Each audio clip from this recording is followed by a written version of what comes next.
Hello everyone, welcome to Simply Orchids, etc. Today is another Carecollab with orchid growers here on YouTube, and there are 10 of us, including myself. The 9 participators are Justin's Orchids and More, Danny's Orchids Journey, Ninja's Orchids, Cloud Forest Vibes Orchids and More, Honeybeas and Orchids, Fernanda, NASCIMENTO Orchids and Succulents, the Orchid Saga, formerly known as ART&ORCHIDS, TRISH'S Orchids and Plant Life, and finally, What's Up Orchids. Those are the participators are doing the Carecollab, and if you're interested or love your orchids, go ahead and check out their video. And this Carecollab is basically just sharing how we grow our orchids in different environments or different area of the world. Like myself, I'll grow mine indoors in Southern California, more inland. The topic of the orchids today will be on Phalaenopsis, how we care for them, how we grow them.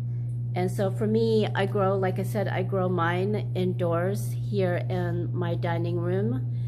And there are variables, different types of Phalaenopsis.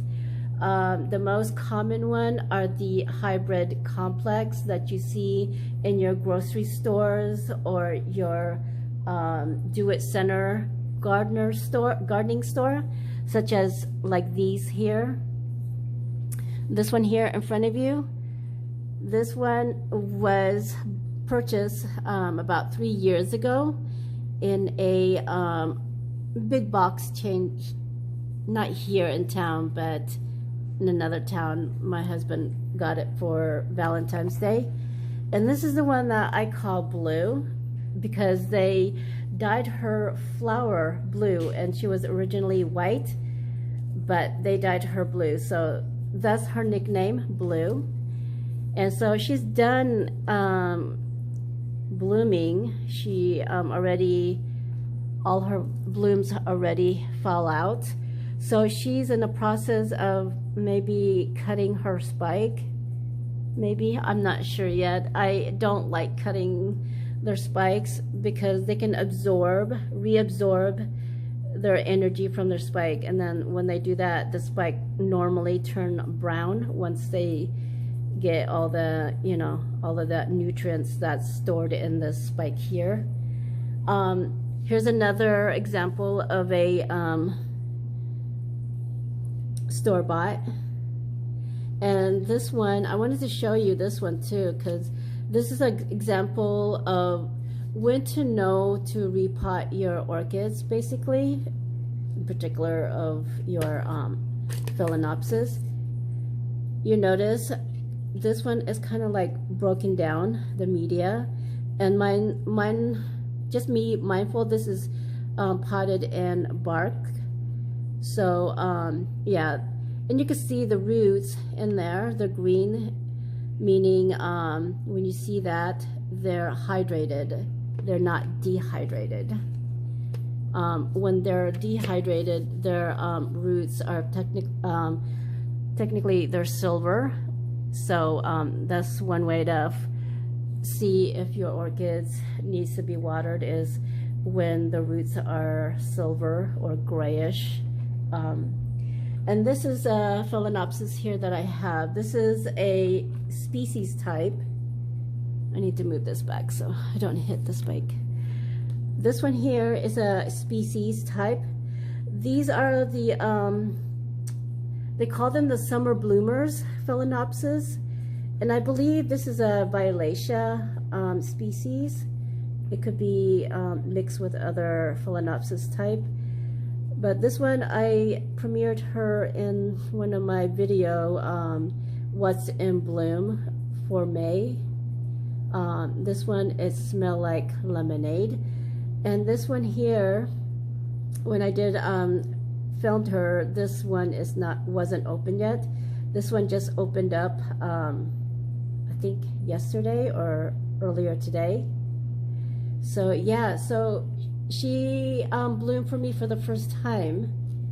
And you know, as you notice, the summer bloomers, the leaves are lighter green, and the complex hybrid are the leaves are darker green, regardless where they sit in the window sill or in your grow space. There's a lot of, I've been told, or I've seen on other YouTubers, that when you put your hybrid complex in a lighter, higher light, their leaves get lighter. I find that not to be true. They stay dark, and they have this purple or red tint to them when they get plenty of sun, which is, it's okay to a point though. And after to a point, they get sunburned. And I have one particular Phalaenopsis that got sunburned because I didn't watch it. Let me show you.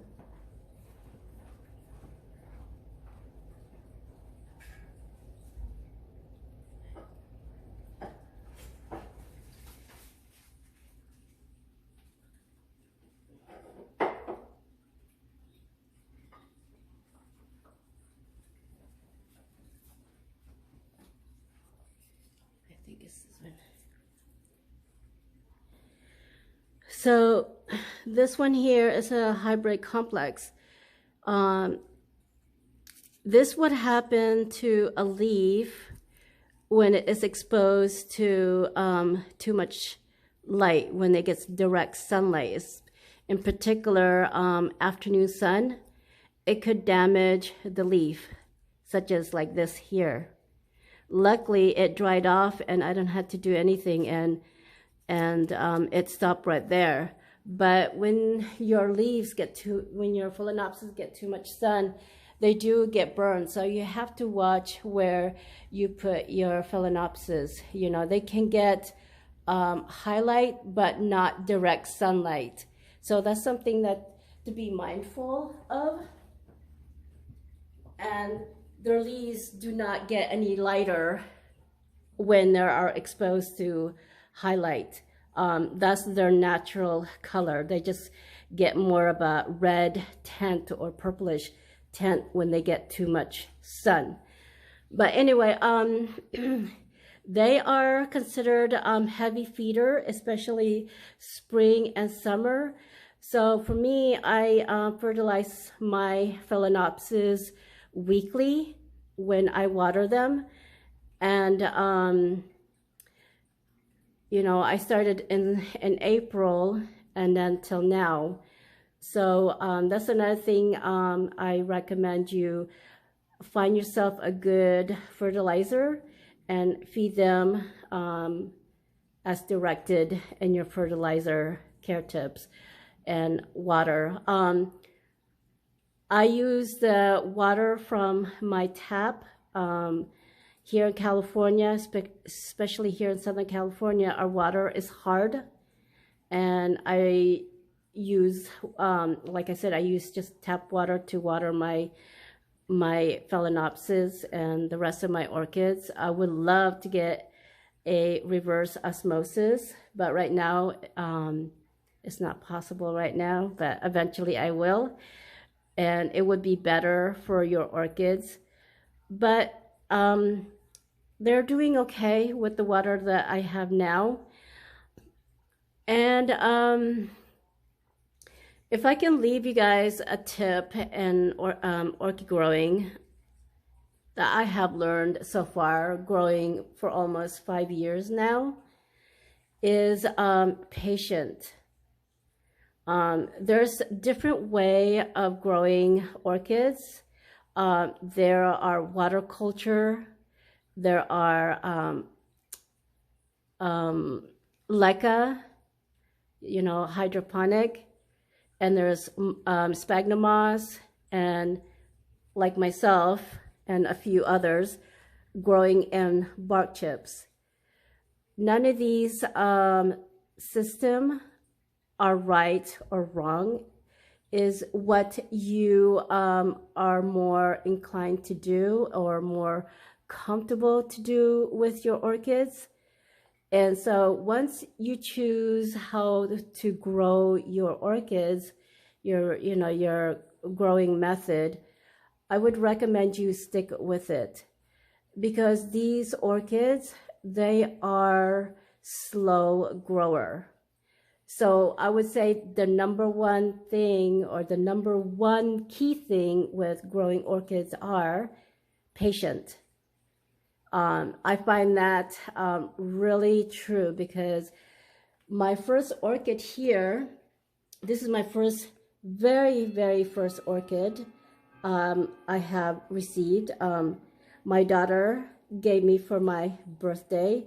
And this is how I got myself started growing orchids, from this one orchid here. Before this, I had no knowledge, know-how to grow orchids. So I had to do a lot of research to do to how to grow a basic Phalaenopsis. So that's one thing. That's the second thing that I would recommend you do is, whatever orchids you get, whether it's a species or a Phalaenopsis like this from a store-bought, do your research. Don't just go ahead and go buy what you watch on YouTube. You still have to do the footwork, meaning you still have to do the research on your own, because no person or grower is alike. Everyone is doing their own growing method differently from environment to environment. So that's one thing I would recommend is you guys do your research. You can take away a little bit of tips here and there from our Carecollabs that we're doing here with 10 of us. But yeah, that's my takeaway from growing orchids so far that I have learned is basically patient. And once you choose your growing method, you would have to give it time and see if your orchid will adapt to that grow method. It took me almost 3 years for my orchids to recover and not kill any of my orchids in that process. The last one I lost was back in 2018, and it was a store-bought orchids. And I remember when I was losing a lot of my orchids, because I would buy orchids every week, my husband would say, okay, I'm not buying you any more orchids until your orchids survive. And, after a while, they can be very expensive. I mean, you can get a $10 orchid, and if you can't grow that and you buy another one, it adds up. $10 here, $15 there. Pretty soon you'll spend about $100 on orchids that is dying on you. And there's another thing about orchids too, is when you choose your orchid, you have to choose it not just because of how beautiful the flowers are. You have to look at the leaves, the root system. Like I said, a lot of the store here, these are their typical container that they came in. And I haven't repotted this since I got it, which was last year. And when you pick an orchid or a Phalaenopsis, they come in a clear plastic like this. And sometimes they come in Phalaenopsis. They come in sphagnum moss. And I got lucky with these one here, this one and the other one, they come in bark chips. Normally they come in sphagnum moss. But I would recommend when you buy one, look at their root system And also look at their leaves, how healthy their leaves are. If they have, you know, like, you know, you when you feel the leaves, there's substance to them. They're not limp. You know, they have that bounce. And then when you buy the flower, when you look at the flowers, look how many buds are there left. The more buds there is, the better. I would buy that versus the flowers that are completely bloomed out, because you don't know how long that flowers has been in bloom. So I would get some, you know, I would get one that has a few buds that hasn't opened up yet. So that is my recommendation and how to look for healthy Phalaenopsis. 1, root; 2, the leaves; and then 3rd, flower. So that's my recommendation and how to choose your Phalaenopsis. And then when you get them home, depending if they're potted up in bark chips or sphagnum moss, I would repot them if they're in sphagnum moss as soon as possible, at least 2 days. I would repot them. Don't leave them in sphagnum moss, because the outcome is the roots would die off, because they're not designed to be in moss. Unless the moss is loose, that's fine. But if they're packed, they can't breathe. You know, these orchids they hang on the top of tree branch. So their roots are exposed to air. They're not, you know, in soil. So that is one thing to look out for, and when you take it home. And so, like I said, no potting media. You know, it's not right or wrong what you choose as far as your media is concerned, is how to choose them. It's just how you feel comfortable with it and how your environment is. And like I said, there's no wrong or right way. So if you guys enjoy this this care collab with 9 other people, go ahead and subscribe to my channel if you're not subscribed, and push that notification bell so you'll know when I upload my next video. And please go ahead and push that like button as well, because it does help with my channel.